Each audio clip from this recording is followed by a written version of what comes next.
यही मुसलमान हिंदुस्तान का।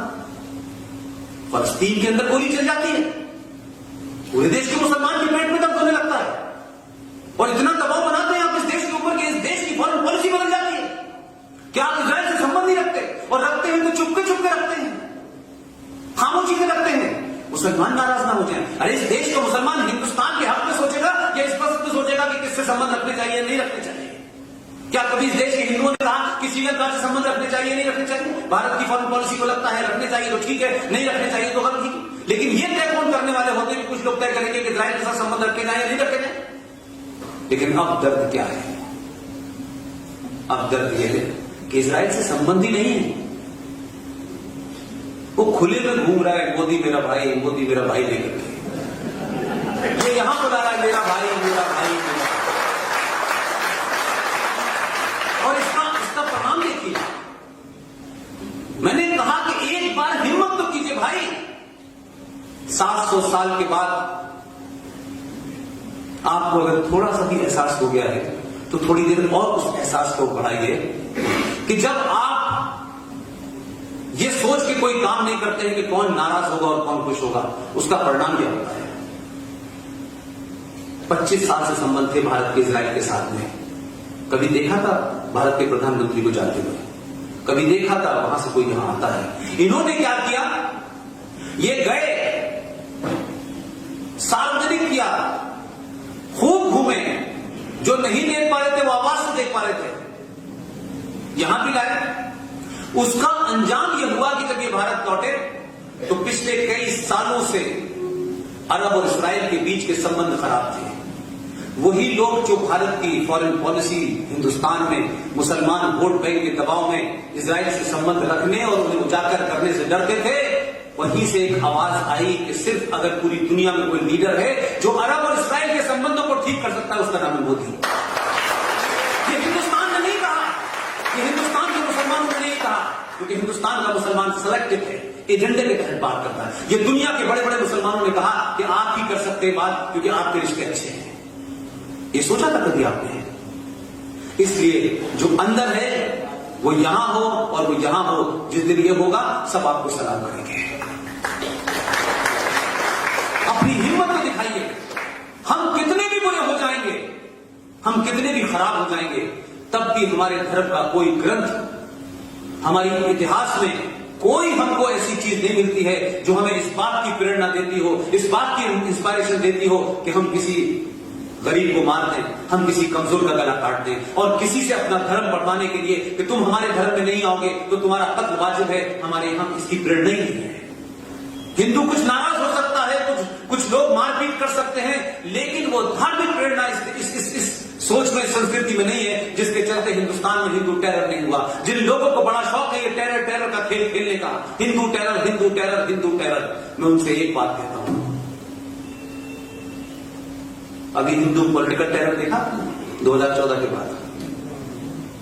जिस दिन भी इस देश का 1% हिंदू का दिमाग घूम गया और उसे लगा कि अच्छा टेरर होता क्या है बताते हैं, तो टेरर कहने वाले नजर नहीं आएंगे। वो लोग हमें बात कर रहे हैं, उस संस्कृति के लोगों को बात कर रहे हैं जो अपनी इसी कमजोरी के चलते कि पूरी दुनिया जो है वो एक फैमिली है, वो अमेरिका में हो, वो सिख हो, जापान में हो, हमारी थ्योरी ये कहती है कि पूरी दुनिया में जो भी लोग रह रहे हैं वो एक परिवार है और हम सबको एक साथ रहना है, और ये पर्यावरण जो है वो हमारा जीवन का हिस्सा है। हम ये नहीं कहते कि सिर्फ मुसलमान के लिए हमारा दर्द होगा, हम उम्मा की तरह नहीं सोचते, हम पूरी दुनिया की तरह सोचते हैं। उन लोगों को आप बात कर रहे हैं, उन लोगों को आप बैक टू द वॉल लेके जा रहे हैं। ये ध्यान रखो कि बिल्ली को भी डराते हो, जिस वक्त वो दीवार से टकराती है तो फिर हमला कर देती है। हमको खूनखार मत बनाओ, मत करो कि हम हिंसक हो जाएं। हिंसक हो जाएंगे तो पता नहीं चलेगा।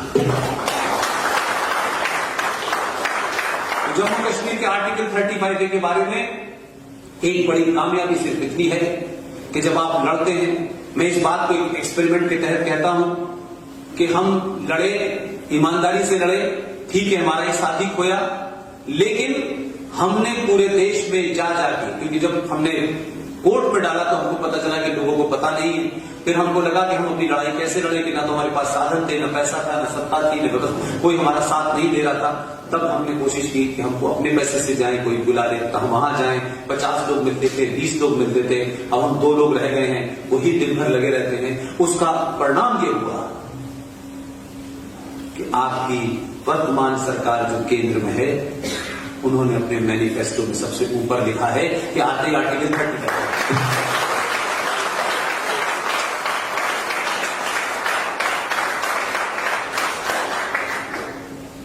तो मेरा कहना यह है कि 35 पे हटे या ना हटे,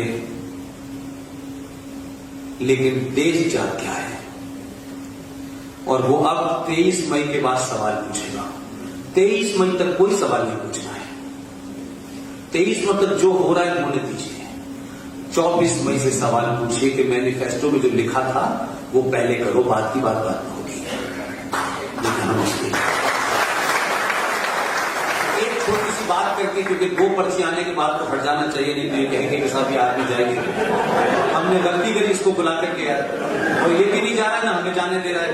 हो सकता है कुछ को भूख लग रही हो, लेकिन मेरे साथ दिक्कत यह है कि मैं बोलता बगैर खाना खाए हूं, तो मुझे कोई चिंता नहीं है। 1957 की एक घटना जम्मू कश्मीर से जुड़ी हुई है, वो बोल के मैं अपनी बात समाप्त करता हूं। 1957 में जम्मू कश्मीर राज्य के अंदर स्वीपर्स की स्ट्राइक हो गई थी। बख्शी गुलाम मोहम्मद साहब, मोहम्मद अला का नाम क्या है, तो फिर तो इंसाफ पसंद होंगे, और उन्होंने कहा कि भाई ये यहां गंदगी फैल गई है, महामारी हो गई है, अब इसको कैसे साफ किया जाए। तो उन्होंने कहा कि हिंदुओं में कम्युनिटी होती है, वो तो यही काम करती है, कोई शेख साहब तो करते हैं, बाकी तो कुछ करते नहीं, वो तो सिर्फ करके खड़े हो जाते हैं। तो अमृतसर और पठानकोट से 2 लोगों को कहा कि भाई आप जाएं और बताएं लोगों से कैसे। तो वहां से 292 लोगों को लाया गया ऑफिशियली।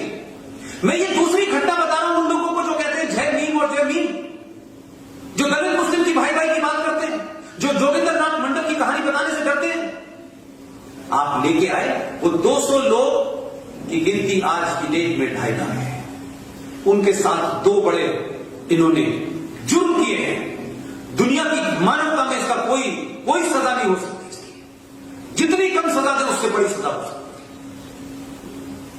1957 में उन लोगों को लेके आए, आपने कहा हमारे शहर की गंदगी साफ करें। उन लोगों ने कहा कि हम तैयार हैं। 1957 में देश की क्या हालत रही होगी आप सब जानते हैं। कोई बहुत मुल्क हमारा बेहतर स्थिति में नहीं था। वो नागरिक का उनसे कहा गया कि हम आपको नागरिकता दे देंगे। उनको ये पता भी नहीं था, ना उनको इंटरेस्ट था कि वो क्या नागरिकता क्या देंगे। खैर कुल मिलाकर के ये हुआ कि उनको नागरिकता के नाम पे कहा कि आप नागरिक हैं, आप यहां रहिए और हमारी गंदगी साफ। उन्होंने 2 महीने में गंदगी साफ कर दी। ये घटना छोटी सी है, लेकिन इंप्लीकेशंस बताना चाहता हूं। आपने क्या किया, वो तो चले गए। बख्शी गुलाम साहब तो समय के साथ चले गए।